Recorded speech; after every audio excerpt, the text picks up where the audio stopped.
যে সাদা শাড়িটা দেখালাম সেই শাড়িরই আরও একটা রয়েছে ব্ল্যাকের ওপর।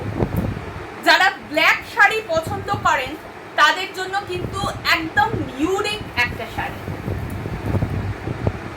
এই হচ্ছে শাড়ির আঁচলটা যাচ্ছে খেস শাড়ি।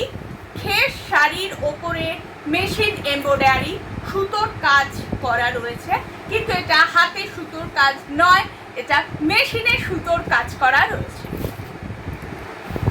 এই যাচ্ছে শাড়ির আঁচলের পরের অংশ, এটা যাচ্ছে আঁচল, এরপরে এটা যাচ্ছে আঁচলের পরের অংশ।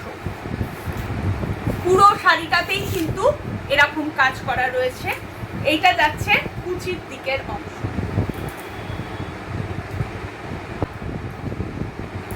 এটা হচ্ছে খেসের কটন শাড়ি। অনেক বড় শাড়ি হয় লম্বা এবং চওড়াতে। এই শাড়িতে কিন্তু ব্লাউজ পিস রয়েছে, আর ব্লাউজ পিসে এই রকম কাজ করা রয়েছে।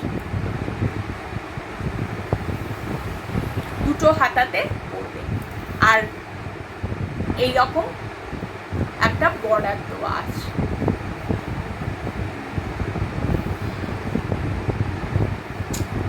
যদি এরকম কটন নরম খেস কাপড়ের শাড়ি পছন্দ হয়, অবশ্যই আমাদের স্ক্রিনে দেওয়া নাম্বারে আমাদের সাথে যোগাযোগ